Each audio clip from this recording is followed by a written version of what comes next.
கர்த்தருடைய பரிசுத்த நாமம் மகிமைப்படுவதாக. இந்த காணொலியின் மூலமாக உங்களோடு கூட ஆண்டவருடைய வார்த்தையை பகிர்ந்து கொள்ள கர்த்தர் எனக்கு கொடுத்த ஸ்லாக்கியத்துக்காக நான் கர்த்தரை நன்றியோடு கூட ஸ்தோத்தரிக்கிறேன்.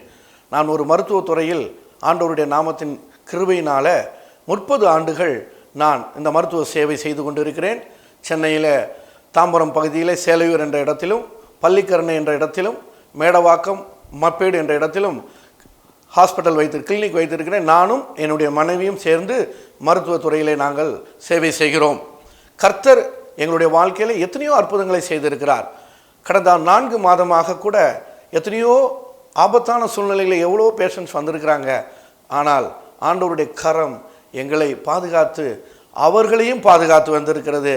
ஆண்டவர் கிருபையாக நாங்கள் சோதித்த பார்த்த ஒருவரையும் கர்த்தர் அவர்களை எந்த விதமான ஆபத்து இல்லாமல் கர்த்தர் காப்பாற்றினார்.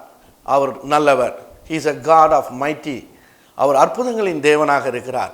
இந்த நாளிலும் கூட உங்கள் மத்தியில் பகிர்ந்து கொள்கிற ஒரு வார்த்தை என்னவென்றால், பிலிப்பியர் 4வது அதிகாரம் 19வது வசனம். பிலிப்பியர் 4:19. என் தேவன் தம்முடைய ஐஸ்வர்யத்தின்படியே உங்கள் குறைவையெல்லாம் கிறிஸ்து இயேசுவுக்குள் மகிமையிலே நிறைவாக்குவார். இந்த பிலிப்பியர் 4:19 வார்த்தையின்படி அவர் நம்முடைய குறைவை அவருடைய ஐஸ்வர்யத்தினால் நிறைவாக்குவேன் என்று சொல்லுகிறார். இதை பார்த்து கொண்டிருக்க உங்களுடைய வாழ்க்கையிலும் என்னுடைய வாழ்க்கையிலும் ஆண்டவர் உங்கள் குறைவையும் என் குறைவையும் நிறைவாக்குறவராக இருக்கிறார். குறைவை நிறைவாக்குவர். Our God is a God who will fulfill all your emptiness, all your infirmities, all your shortcomings, all whatever the things which you have lost in your life. He will fulfill all your needs. நான் உங்கள் மத்தியில் சொல்ல வருகிறது என்னவென்றால், அவர் உங்களுடைய குறைவை நிறைவாக்குகிற கர்த்தர். Jesus is a God of omnipotent, omnipresent God. அவர் வாழ்ந்த நாட்களிலே அநேக அற்புதங்களை கர்த்தர் செய்தார். சொல்லக்கூடாத அதிசயங்களை செய்தார். சொல்ல வேண்டும் என்றால் அது நாட்கள் போதாது. இந்த நாளிலும் உங்கள் மத்தியில் ஒரு காரியத்தை சொல்ல வருகிறேன். யோவான் எழுதின சுவிசேஷம் 2ஆம் அதிகாரத்திலே ஒரு இன்சிடென்ட் சொல்லப்பட்டிருக்கிறது. Jesus was invited to the marriage of Cana. அந்த நாட்களிலே, இயேசு கிறிஸ்து வாழ்ந்த நாட்களிலே, இயேசுவையும் அவருடைய சீஷர்களையும் வேதத்தில் ஒரு வார்த்தை சொல்லுகிறது. யோவான் 2ஆம் அதிகாரத்தில் இப்படியாக நாம் பார்க்கிறோம். 3ஆம் நாளிலே கலிலேயா ஊரிலே ஒரு கல்யாணம் நடந்தது. இயேசுவும் தாயும் அங்கே இருந்தார்கள். இயேசுவும் அவருடைய சீஷரும் அந்த கல்யாணத்துக்கு அழைக்கப்பட்டிருந்தார்கள். வேர்டு குறிச்சிக்கங்க, அழைக்கப்பட்டிருந்தார்கள். Invited. Jesus was invited to the marriage of the Canaan. அந்த கானா ஊரில் இருக்க அந்த கல்யாணத்துக்கு he was invited. அவர் அழைக்கப்பட்டார். அழைப்புதல் கொடுத்தா தான் நம்ம போவோம். ஏதாவது ஒரு ஃபங்க்ஷன் உங்கள் வீட்டில் நடக்குது, ஒரு சுத்த ஃப்ரெண்ட்ஸ் மத்தியிலையோ ஒரு சொந்த ஊரில் நடக்குதுன்னா, மேரேஜோ எது காரியத்தினாலும், when the invitation was given to you, you and your family will go. It is a normal thing. அதே மாதிரி தான் இயேசு 2020 வருஷத்துக்கு முன்பாக அவரை அழைக்கப்பட்டாங்க. அவர் இருந்த ஊர் நாசரேத். அந்த கல்யாணத்துக்கு அவரை அழைத்தாங்க. He was invited. அவரை அழைத்தாங்க. அவர் அழைத்த பொழுது அவர் 33 மைல், அந்த the distance between Canaan and Nazareth was 33 miles. அந்த இடத்துக்கு அவர் நடந்து வந்தாரோ அல்லது கழுதையின் ஏறி வந்தாரோ ஒட்டகத்தில் வந்தாரோ, we don't know. இன்னைக்கு இருக்க மாடர்ன் ஃபெசிலிட்டிஸ் மாதிரி there is no vehicle, there is no air or anything. அந்த நாட்களிலே அவரை அவர்கள் வருந்தி அழைத்த இன்விடேஷன் கொடுத்ததுனால அவர் அந்த கல்யாண வீட்டுக்கு வந்தார். உங்களுக்கு எல்லாருக்கும் தெரிந்த ஒரு சாதாரண சிம்பிள் திங் தான். எல்லாருக்கும் தெரிந்த ஒரு சாதாரண காரியம். The thing is, Jesus was invited. அங்கே ஒரு சம்பவம் நடக்கிறது. அங்கே திராட்சரசம் குறைவுபட்டது. ஜூஸ் கஸ்டம்ஸ் எப்படின்னா, if you enter into every house there will be a pot with water. அந்த தண்ணி எதற்காகனா, உள்ள அந்த வீட்டுக்குள்ள வரும் பொழுது காலை கழுவி கொண்டு அந்த வீட்டுக்குள்ள அவங்க வரணும். அதுதான் அவங்களுடைய custom. their custom was that. அங்கே அந்த கல்யாண வீட்டில் கச்சாடிகள் வெளியில் இருந்துச்சு, அதில் தண்ணி இருந்துச்சு, எல்லாம் கழுவி உள்ளே வந்துட்டாங்க. டூரிங் த ப்ரொசஷனில் அந்த பந்தி விசாரிப்பு நடந்து முடிக்கிறப்ப எம்டி ஆயிடுச்சு திராட்சரசம். அப்பொழுது இயேசுவின் தாயார் அவன்கிட்ட சொல்கிறாங்க, ஆண்டவர் சொல்கிறாரு, என் வேலை இன்னும் வரவில்லை, ஆண்டவர் அங்க மறுமொழியாக சொல்றார், கற்சாடிகளிலே தண்ணீரை நிரப்பு. ஃபில் வாட்டர் இன் த பாட். எந்த கற்சாடிகள்? அந்த அந்த கால் கழுவுறதுக்காக சுத்திகரிப்புக்காக வச்சிருந்த கற்சாடிகளை அவங்க தண்ணி நிரப்பினாங்க. அந்த தண்ணீரை அவர்கள் நிரப்பின பொழுது அவர் he didn't do anything. நல்லா புரியணும், பார்த்துக்குங்க. அவர் ஜெபிக்கல, அவர் அது தண்ணீர் மேல கை வைக்கல, அவர் நிரப்ப சொன்னாரு. he asked the peoples to pour. அவங்க போய் சப்ளை பண்ணுங்க, நம்ம சப்ளை பண்ணுங்கன்னாங்க. அவங்க அதை கீழ்ப்படிந்து அவங்க உடனே என்ன பண்ணாங்க, அதை கொண்டு போய் எல்லாருக்கும் கொடுத்தாங்க. அதை சாப்பிட்டவங்க சொல்றாங்க, இஸ் so taste how, ரொம்ப ரசம் ரொம்ப ரொம்ப திருப்திப்பா இருக்கு, முந்தின ரசத்தை காத்திலும் பிந்தின ரசம் ரொம்ப டேஸ்டா இருக்கு. ஹவு, எப்படி என்று அந்த கல்யாண வீட்டில் கேட்குறாங்க. they don't know anything. அந்த கல்யாண வீட்டில் நடந்தவங்களுக்கும் தெரியாது என்ன நடந்தது என்றது. ஆனால் our God is a miracle God who can do mighty things, invisible miracle. It is invisible miracle. The first miracle which Jesus did in Canaan was an invisible miracle. தண்ணீர் திராட்சரசமா மாறிடுது. ஒரு பார்ட்டிகல் திராட்சரசமா மாறணும்னா அந்த it will take some few days, ஒரு 10 நாள் ஆகணும் fermentation ஆகிறதுக்கு. it has to convert. ஆனா instantly that miracle happened. இதான் முக்கியமானது. அந்த கல்யாண வீட்டுக்காரங்க சொல்றாங்க, ஆண்டவரே எப்படி? ஆண்டவர் அற்புதங்களை செய்கிறவர். our God is a miracle God. இந்த நாளிலும் கூட உங்கள் மத்தியில் I want to stress only one thing. In this pandemic period from March till now, you will be going on many circumstances of sorrows, depression. Maybe you have been financial crisis, but your families ஒரு இந்த வியாதி நிமித்தமாக அவங்க ஹாஸ்பிட்டல்ல இருந்திருப்பாங்க. But நீங்க என்ன செய்வீங்க? உங்களுடைய இருதயம் அங்கலாய்த்து கொண்டு இருக்கும், வருத்தத்தோடு இருப்பீங்க. இதன் மத்தியில் உங்களுக்கு என்ன சொல்றேன்னா, you invite Jesus to your house and to your heart. you invite இயேசுவே எங்க வீட்டுக்கு வாங்க, என் உள்ளத்துல வாங்க என்று இந்த நாளில நீங்க சொல்லுவீங்கன்னா, இந்த நாளில நீங்க இந்த வார்த்தைக்கு நீங்க கீழ்ப்படிந்து நீங்க ஜீசஸை இன்வைட் பண்ணி பாருங்க. you will see the miracles in your life. For the past 30 years I am experienced the miracles of Jesus in my life. I can say many things for you in my practice, in my journey. When I was going in the vehicle, God did many miracles, unbelievable miracles that we cannot explain now. இந்த நாளிலும் கூட உங்க வார்த்தையில சொல்லுகிறேன், உங்களுக்கு கூட அந்த ஆண்டவர் அற்புதங்களை செய்கிறவராக இருக்கிறார். He will do miracles to whoever, யாரெல்லாம் அவரை நோக்கி கூப்பிடுறாங்களோ அவங்களுக்கெல்லாம் கொடுப்பார். not for only a particular people. He will fulfill the needs to all those who ask.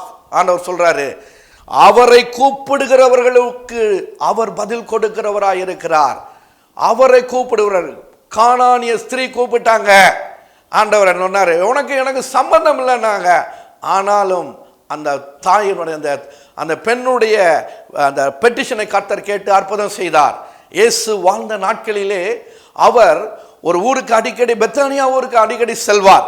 அங்கே மார்த்தாலும் மரியாளும் அப்ப அவரை வருந்தி அந்த வீட்டுக்கு அழைத்து கொண்டு அவங்க கூப்பிட்டாங்க.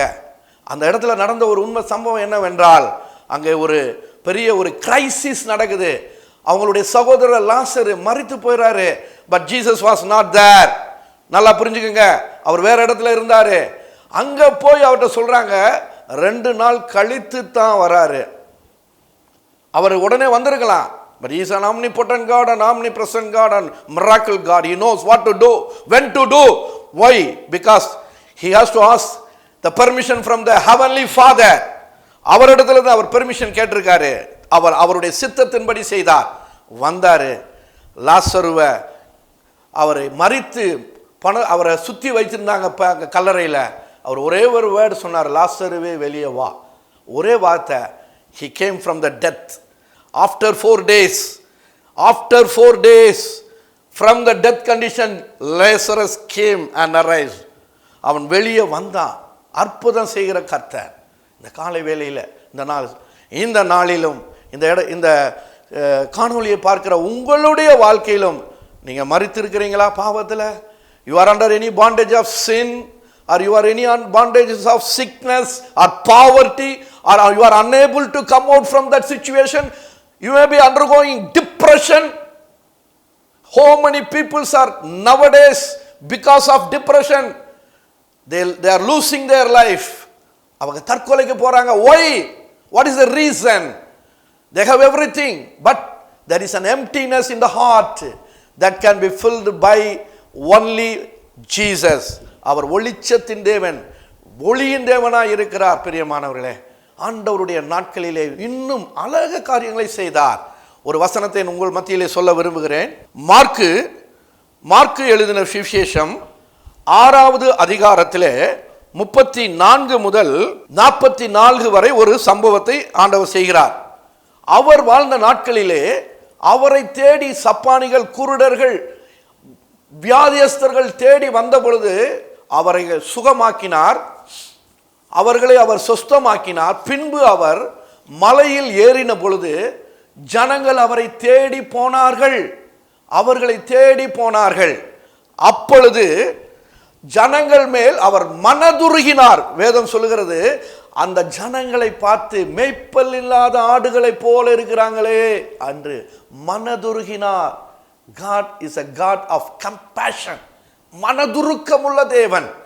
அவர்களை பார்த்து மனதுருகினார். இவங்க இப்படி இருக்கிறாங்களே, சாப்பிடாம இருக்கிறாங்களே என்று சீஷர்களை பார்த்து கேட்ட பொழுது சீஷர் சொன்னாங்க, இரவு நேரம் ஆயிடுச்சு, போய் சாப்பிட வாங்கி வர முடியாது, காசு இல்லை, என்ன செய்வது என்று அவங்க ஃபெய்த் இல்லாத வார்த்தைகளை சொன்னாங்க. ஆண்டவர் சொன்னார், நீ அவங்கள உட்கார வை அப்படின்னு சொன்னார். 5000 புருஷர்கள் அந்த பந்தியில் உட்கார்ந்தாங்க. அங்கே 5 அப்பம் 2 மீன் ஒருத்தர் கொடுத்தாரு. அதை பிட்டு அவர் கொடுத்தார். 12 கூடைகள் நிரம்பி இருந்தது. மிச்சம் 5000 புருஷர்கள் சாப்பிட்டாங்க. அங்க குழந்தைகள் இருந்தாங்க, ஸ்திரீகள் இருந்தாங்க. அவங்க சாப்பிட்ட பிறகு 12 கூடைகள் நிரம்பி இருந்தது. இந்த நாளில God did miracle on those days. இது நடக்க முடியாது. இன்னைக்கு வேணும்னா சொல்லலாம், ஒரு நிமிஷம் ஃபோன் பண்ணால் பக்கத்தில் இருக்க இடத்துல இருந்து வந்து மெஸ்ஸில் இருந்து வந்துடலாம், ஹோட்டலில் இருந்து வந்து வாங்கி கொடுத்துடலாம். ஆனால் அந்த நாட்களில் எதுவுமே கிடையாது. அது ஒரு மலை. அந்த இடத்திலே ஆண்டவர் அவர்கள் மேல் மனதுருக்கம் உள்ளவராய் ஆண்டவர் ஒரு அற்புதத்தை செய்தார். இந்த நாளிலும் கூட உங்கள் மத்தியில் திரும்பவும் நான் சொல்ல வேண்டிய என்னவென்றால், இயேசு கிறிஸ்து குறைவை நிறைவாக்குகிறார். உங்கள் வாழ்க்கையிலே நீங்கள் யாரை அழைக்கிறீர்கள்? உங்க வாழ்க்கையில நீங்க யாரை கூப்பிடுகிறீங்க? when every day in the morning when you call Jesus to come into a house, ஒவ்வொரு நாள் காலையில இயேசுவே என் வீட்டுக்கு வாங்க அப்படின்னு நீங்க அழைத்தீங்கன்னா உங்க வீட்டுக்கு வருவாரு. உங்க வீடு ஒரு பரலோகமா இருக்கும். உங்க வீட்டில் இருக்க எல்லா ஷார்ட்கமிங்ஸ் ஆண்டவர் நிறைவாக்குவார், குறைவை நிறைவாக்குவார். உங்களுடைய தேவைகளை கர்த்தர் சந்திப்பார். உங்களுடைய தேவைகள் இன்னது என்பதை அவர் அறிந்திருக்கிறார். வேதம் சொல்லுகிறது, அவர் உங்கள் இருதயத்தின் ஆழத்தை அறிந்திருக்கிற தேவன். nobody in the world knows your deeper thoughts. உங்களுடைய இருதயத்தின் ஆழத்தை இந்த உலகத்தில் இருக்கிற யாரும் அறிய முடியாது except my God Jesus. Jesus தான். அவர் உங்கள் இருதயத்தின் எல்லாவற்றையும் அறிந்திருக்கிறார். பிரியமானவர்களே, இந்த நாளிலும் கூட என்னுடைய வாழ்க்கையிலே எத்தனையோ காரியங்களை நான் சொல்ல முடியும், ஆண்டவர் எத்தனை வாழ்க்கையிலே செய்த நன்மைகளை. ஆனால் இந்த ஒரு காரியத்தை சொல்லுகிறேன், அவர் God is a miracle God who can do invisible miracle. அவர் அற்புதங்களை செய்கிறவர், அவர் அதிசயங்களை செய்கிறவர். காற்றையும் கடலையும் அதட்டின கர்த்தர். இறையாதேன்னு சொன்னாரு, நிறைஞ்சது. உங்க வாழ்க்கையில காற்றும் கடலும் அதட்டி கொண்டு இருக்கிறதா? மூழ்கி போகிறீங்களா? வாழ்க்கையில பிரச்சனைகள் மூலமாக என்ன செய்வது என்று செய்கிறீங்களா? never give up, never give up. You just trust God. அவரை கூப்பிடுங்க. அவர் உங்க வாழ்க்கையில வந்தாருன்னா உங்க இருள் வெளிச்சமாகும். உங்களுடைய வாழ்க்கையினுடைய வறுமை மாறும். உங்களுடைய வாழ்க்கையில் இருக்க வியாதிகள் மாறும். தேவனால் கூடாது ஒன்றுமில்லை. அவர் வார்த்தையினால் இந்த பூமியை உண்டாக்கினார். அவர் வார்த்தையினால் இந்த பூமியை சிருஷ்டித்தார். அவர் வார்த்தையினால் இந்த பூமியிலே அற்புதங்களை செய்தார். அவருடைய வார்த்தை வல்லமை உள்ளது. அவருடைய வார்த்தை ஜீவன் உள்ளது. அவருடைய வார்த்தை அதிசயங்களை செய்யும். நீங்க சொல்ல வேண்டிய ஒன்றே ஒன்று, confess the word of God. வேத வார்த்தைகளை நீங்க சொல்லி நீங்க பழகுங்க, உங்க வாழ்க்கையில் அற்புதங்கள் நடக்கும். Don't hear all the other people's words. மற்றவங்க சொல்றதை கேட்காதீங்க. நீங்க உங்க காதுல ஒரே ஒரு வார்த்தையை கேளுங்க, வேத வசனம் கர்த்தருடைய வார்த்தையை கேளுங்கள். அப்பொழுது நீங்கள் பலப்படுவீங்க.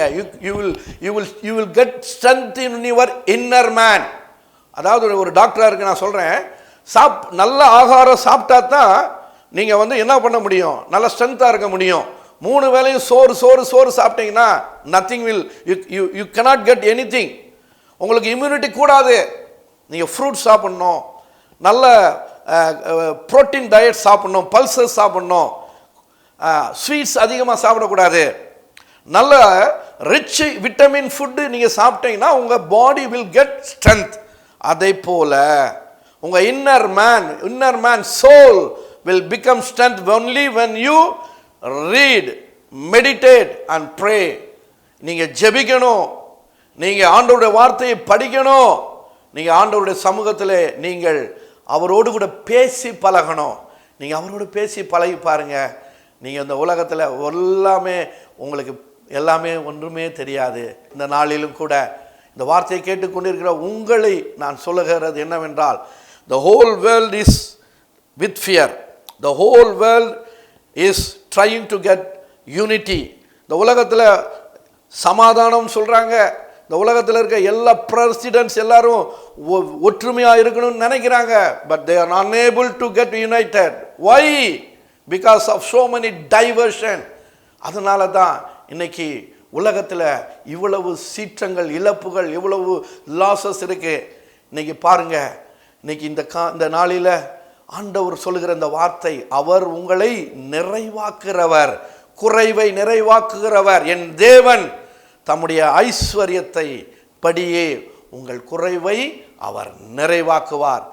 If you trust, if you seek, if you invite Jesus to you in your family, உங்கள் தனிப்பட்ட வாழ்க்கையில் நீங்கள் ஜீசஸை கூப்பிட்டு பார்த்தீங்கன்னா நீங்கள் உங்கள் வாழ்க்கையில் வெறுமையை உணர மாட்டீங்க, உங்கள் வாழ்க்கையில் தனிமையை உணர மாட்டீங்க.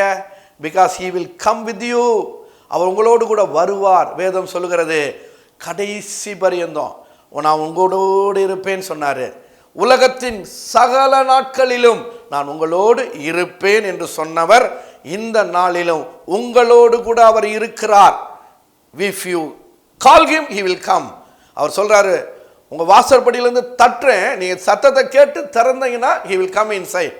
Only thing that you should open your door, inner heart, he will come and dwell with you.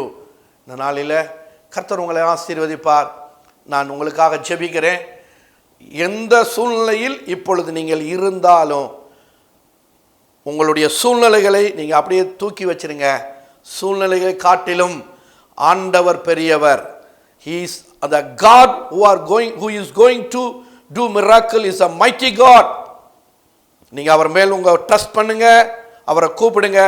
கர்த்தர் உங்கள் வாழ்க்கையில் அற்புதங்களை செய்வார். நீங்கள் எப்படிப்பட்ட சூழ்நிலையில் இருக்கலாம், சூழ்நிலைகளை காட்டிலும் என் இயேசு பெரிய தேவன். அவர் அற்புதங்களை இன்றும் செய்கிறார், இன்றும் அவர் நடத்துகிறார். அவரால் கூடாதது ஒன்றுமில்லை. என் கண்களால் நான் தினமும் பார்க்கிறேன். நிச்சயமாக ஆண்டவர் உங்களையும் ஆசீர்வதிப்பார்.